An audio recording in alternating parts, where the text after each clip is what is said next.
오늘은 이제 지금 두 번째 시간 이제 조론을 할 텐데, 조론이 우리가 지난번에 제가 설명을 드렸습니다만, 여기 보시면은 제가 여기 B는 공을 설명하는 A, B, C, D, E, F, G 중 9개 중에 9번 공을 설명한다 그랬죠. 그 중에 네 번째를 지금 다시 앞에 A, B, C 세 번이나 설명했고, 이번에 또 이제 설명을 하는 거예요. 그럼 어떻게 설명을 하느냐? 어떻게 이게 진리, 공이 진리임을 증명하느냐 했을 때, 교과서는 102페이지네요. 세 가지 방법이 있다 그랬죠. 혈량, 비량, 성울량. 여기서는 지금 비량으로, 논리적으로 설명을 해줘요. 이러니 공이 맞지 않냐. 앞에서 우리가 A, B, C를 봤기 때문에 내용은 똑같은데 표현이 달라요. 그래서 성조 스님이 어떻게 표현했는지 한번 보시죠. 제가 그래서 일부러 이렇게 딱 정리를 했습니다. 대칭이 되게. 볼게요. 연적, 그러함으로 만물. 만물은 뭐 많이 나왔으니까 설명을 안 드릴게요. 만물은, 과는 뭡니까? 우리말로 하면 과연 뜻입니다. 과연. 유, 있다, 뭐. 이, 소위. 소위는 까닭이죠. 네가 아는 소위가 뭐냐? 우리말에도 있잖아요. 소위. 네가 오늘 결석한 소위가 뭐냐? 까닭이 뭐냐? 할 때 소위죠. 까닭이 있어서 분류라고 한다 이거죠. 분류, 불무, 비유, 비무 다 같은 말입니다. 까닭이 있기에 분류라고 한다. 그리고 마찬가지입니다. 문장이 같죠. 유기, 소위, 까닭이 있기에 불무라고 한다. 그래서 이미 분류, 불무가 공이라고 설명을 드렸죠. 이 같은 거고 이게 바로 공을 뜻하죠. 공이 뭡니까? 중도. 이것도 마찬가지. 그러면 이제 설명이 나와요. 왜 그런데? 분류, 불면은 제가 설명을 여러 번 드렸기 때문에 안 드려도 되겠죠? 이해되시죠? 이 보드마카를 예를 들어서 여러 번 설명드렸잖아. 보드마카는 본래 없는 거지만 인간의 지능이 발달하고 노력과 플라스틱이나 먹물 이런 게 결합해서 소위 말하는 인과 연이 결합해서 나타난 거잖아요. 그래서 이게 근본의 입장에서 보면 없는 거지만, 그러나 인과 연이라는 일시적이고 임시적인 노력으로 나타났잖아요. 근본의 입장에서는 있는 게 아니죠. 분류죠. 있는 게 아니다가 분류니까. 그러나 인과 연의 결합으로 일시적으로 나타났기 없는 것은 아니잖아. 그럼 불무죠. 사람도 마찬가지죠. 우리가 어머니 아버지가 결혼하시고 우리가 태어났다 손 치는 게, 어머니 아버지가 영원히 계시는 존재가 아니고 우리 또한 영원히 있는 존재가 아니듯이, 어머니 아버지는 인과 연의 결합과 가정이라는 그런 여러 조건이 맞아서 우리가 태어난 거잖아요. 태어나기 때문에 현상적으로 보면 있죠. 그러니까 없는 게 아닐까? 불무죠. 없는 것이 아니다. 그러나 본질의 입장에서 보면 우리는 언젠가 사라지잖아. 있는 게 아니죠. 그래서 분류, 불무, 비유, 비무를, 이런 존재를 불교에서는 공적인 존재라고 한다. 공이라고 한다. 설명을 드릴 공. 그래서 이거 이제 까닭이 있어서 분류이고 까닭이 있어서 불무라 이거죠. 까닭이 뭔데? 자, 여기 유기, 소위, 불물 앞에 유기, 소위, 분류 탁 땡겨서 봅시다. 유기, 소위, 분류 이렇게 딱 써놨어.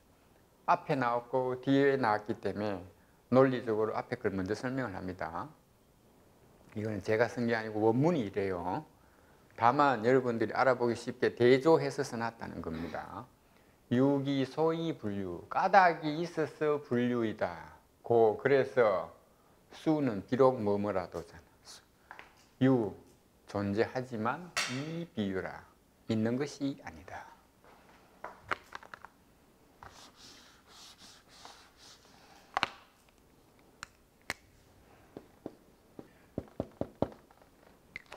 여기서 이제 우리가 한문을 해석할 때 중요한 거는 이 이자죠. 이자는 두 가지로 해석됩니다. 하나는 순적, 그래서 두 번째는 역적, 그러므로 아니면 그렇지 않기 때문에 뭐 이런 식으로 역적. 이걸 역접이라 그러고 이걸 순접이라 그러죠. 이거는 그대로 이어지는 거고 역접은 반대죠. 이걸 이제 어떻게 해석해야 되는데 문장을 보고 해석하는 수밖에 없습니다. 정해진 답은 없으니까. 유 있지만 그러나 비유 있는 것이 아니다. 이렇게 해석하는 거죠. 왜? 앞뒤가 반대니까. 그게 역접으로 해석하는 거죠. 이거는 뭐 무 없지만 그러나 역접은 그리고 그러나가 되겠네.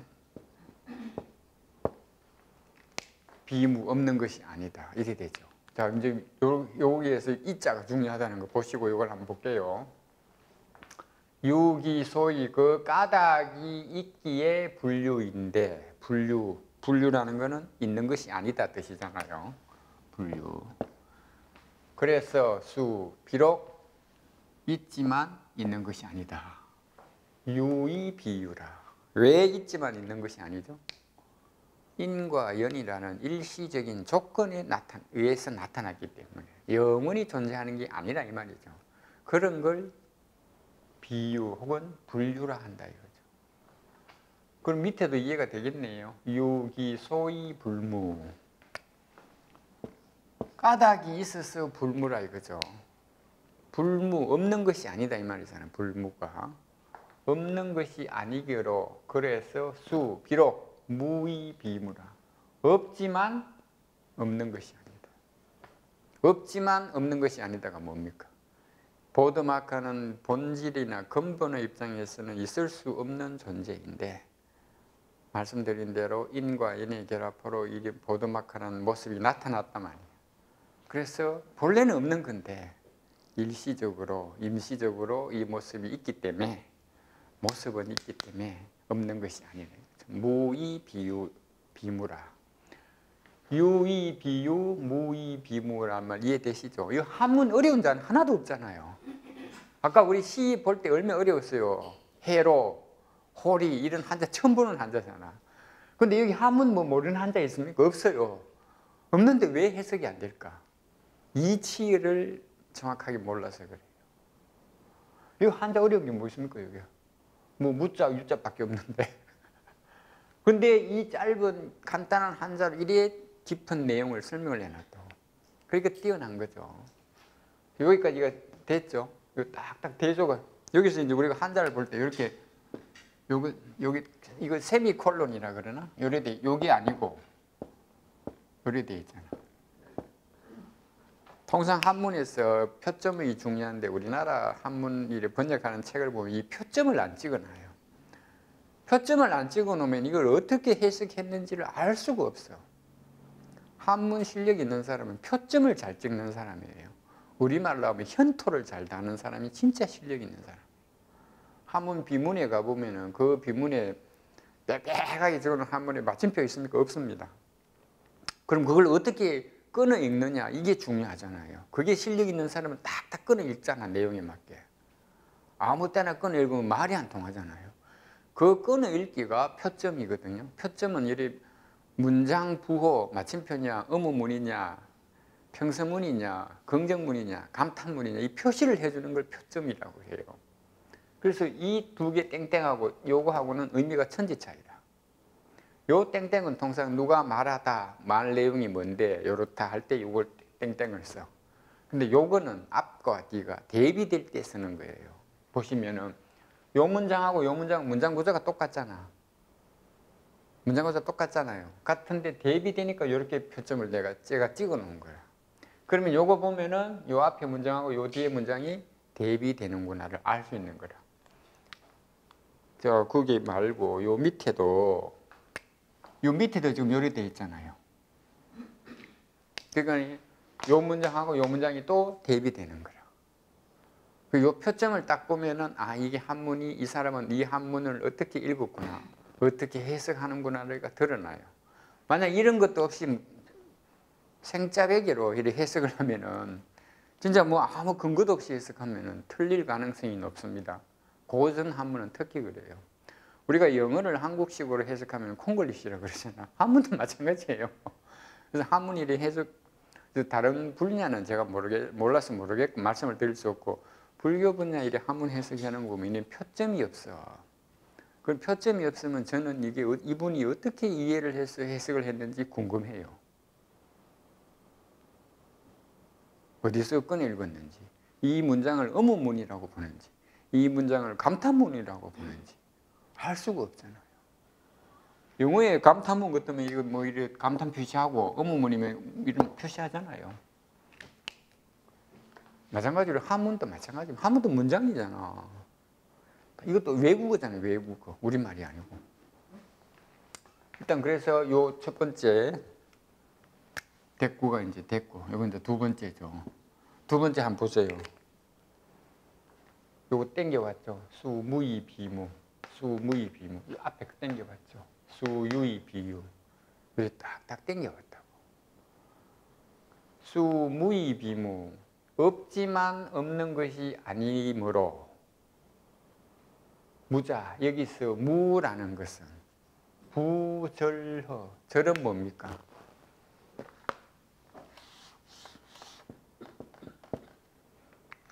절은 딱 끊어버리는 거죠. 우리가 친구 관계를 끊을 때 절교하다 할 때 교자 쓰잖아요.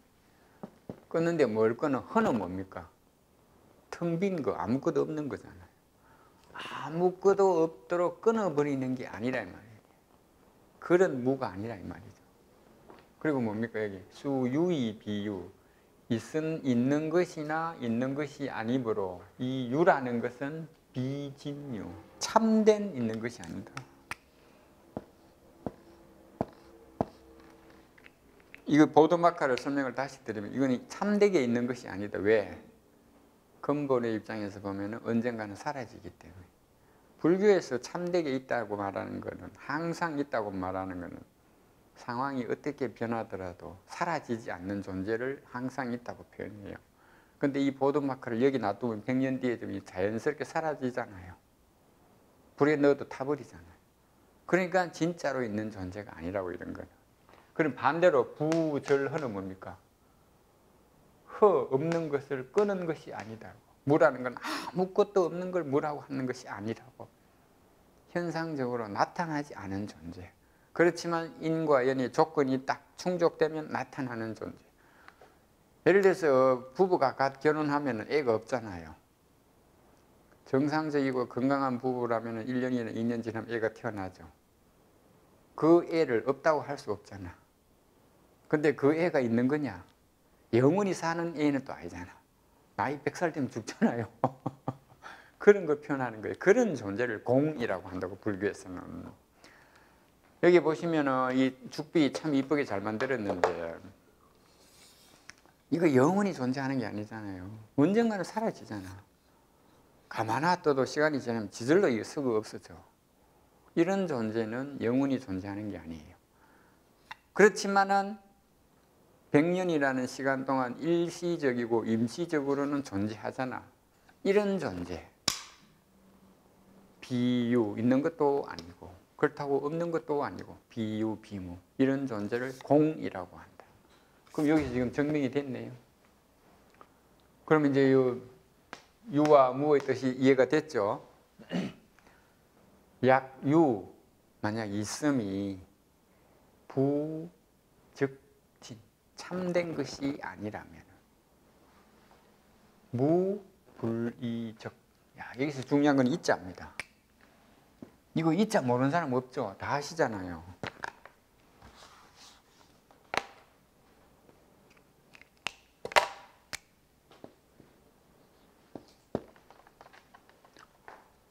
우리나라를 옛날 뭐라고 했습니까? 동이족이라고 했잖아요. 동이.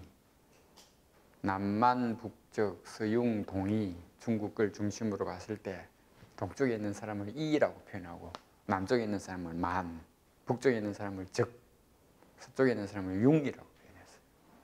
그 중하 중심주의 사고에서 보면은 동서남북에 있는 남만, 동이, 북적, 서융은 다 오랑캐야, 오랑캐. 그렇지만 그거는 중국 자기들 생각이고, 이게 이자가 뭐예요? 명사로 그러면 이거는 동쪽 변방에 사는 민족이라는 뜻이잖아. 명사로. 근데 이게 동사로 하면은 땅이 이래 울퉁불퉁하잖아요. 그걸 팽팽하게 깎는 것을 이라고 해요. 이제 우리가 이 한문을 보면 이 오랑캐 이자가 왜 여기 와 있지? 이래 생각하잖아. 근데 그게 우리 한자 자전의 한계라. 중한사전 같은 데 보면 이자에서 명사로 무슨 뜻, 동사로 무슨 뜻, 형용사로 무슨 뜻이 쫙 있어. 그것이 지금 동사로 쓰여 있기 때문에 이게 오랑캐 이자로 해석하면 해석이 안 되는 거야. 그러니까 여기서는 뭡니까? 불이적은, 적은 뭐 자치적.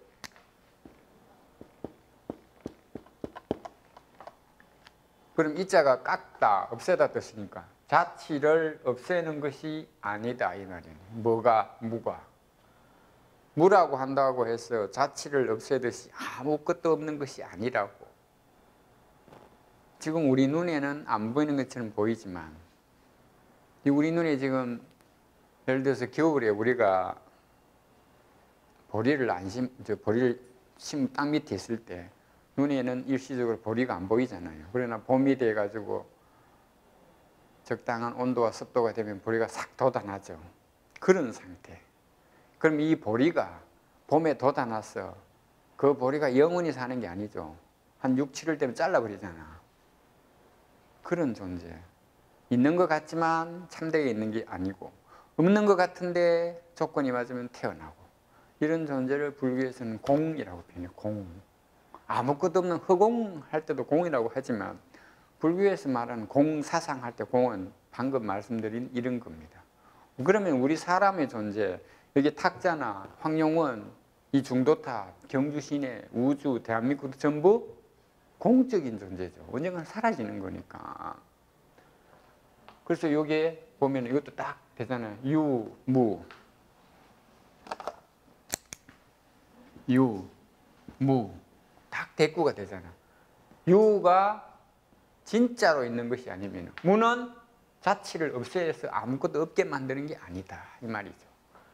그러므로 이제 결론이네요. 유무, 유와 무라는 칭이 칭호는 다르지만 기치, 그 이치는 일야 같다. 유라고 말하든 무라고 말하든 공사상을 정확하게 이해한 사람의 입장에서 볼 때는 같은 거라 이거죠. 이해되십니까? 이해 안 됩니까? 유무칭이, 이거 모르는 한자 있어요? 유와 무라고 부르는 칭호가 달라도 이치치자잖아요. 이치는 하나다. 왜 하나죠?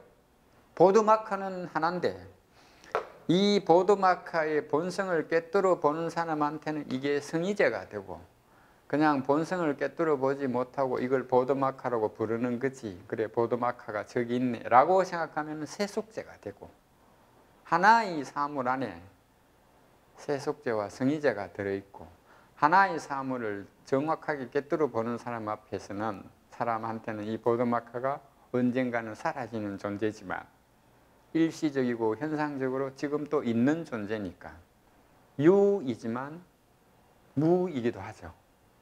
세속제이지만 성의제이기도 하고 임시적인 진리이기도 하지만 이 보드마카를 통해서 임시적인 진리를 보지만 그 임시적인 진리 이면에 있는 궁극의 진리도 파악할 수 있잖아요.